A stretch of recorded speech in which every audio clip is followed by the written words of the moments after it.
Yo mga kadadi pogi, magluluto tayo ngayon ng buto-buto at pata mga kadadi pogi, kasi deserve nating kumain ng masarap. Wala munang diet ngayon. Diyos ko po. Kaya inugasan lang natin dyan yung buto-buto tsaka yung pata. Tagkalahating kilo yan. Tapos ide-drain natin yan para mawala yung excess na tubig. Magsisindi na agad tayo dyan ng kalan mga kadadi pogi, kasi pakukuluan muna natin yung baboy diyan. Ayan, kalahati lang yung nilagay kong tubig. I-arrange lang natin ng ng maganda. Huwag natin ibagsak kasi papangit. Yan, masusundan mo ng ng babagal mga kadadi pogi. Kaya ano pang hinihintay mo? Kumuha ka na ng papel tsaka ballpen para masundan mo. Nalis lang natin yung mga impurities diyan, yung mga bad influence, para hindi masama sa good influence. Tapos ayan, nagahit na muna agad tayo diyan ng sibuyas na pula. 3 pirasong kamatis. Yan ang magpapapula diyan mga kadadi pogi. Tapos 5 pirasong talong, kasi paborito ko yan, lalo akong lumalakas pagka kinakain ko yan. Tapos okra, yan ang magpapadula sa lalamunan para madual-dual ka pa ng konti. 9 inches na white radish mga kadadi pogi, kasi paborito ng mga anak ko yan. Tapos yan, yung siling haba, 4. Nagdalawang isip pa ako dyan kung hahatiin ko o hindi na. Wag na, para mabilis.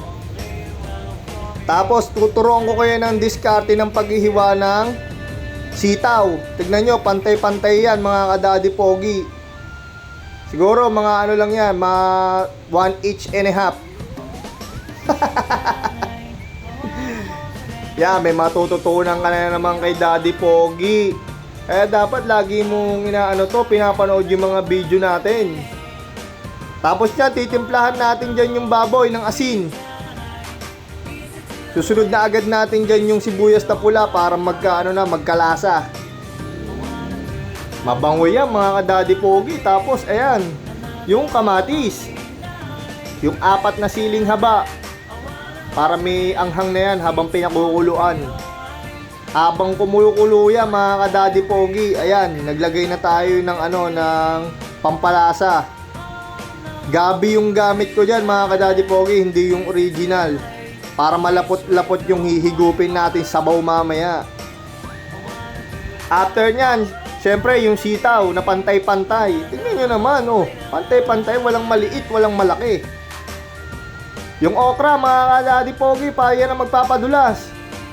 Tapos yung isang katerbang talong.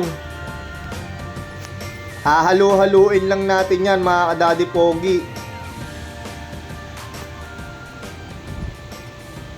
After kumulo niyan mga kadadi pogi, ayan na yung last requirements ng ating sinigang na buto-buto at pata. Hugasin nyo muna yung mga gulay na mga nilalagay nyo sa mga putahe nyo ha. Paalala lang, kasi may mga may mga dumi-dumi or mga bacteria na etchus. Ayun. Sa mahinang apoy lang mga kadadi pogi. In 35 minutes pwede nang ihain. Tignan nyo naman kung gaano ka quality yan. Malinis na, quality pa. Kaya paano? Tara na, Sabado na. Shot puno. Arrivederci. Babush.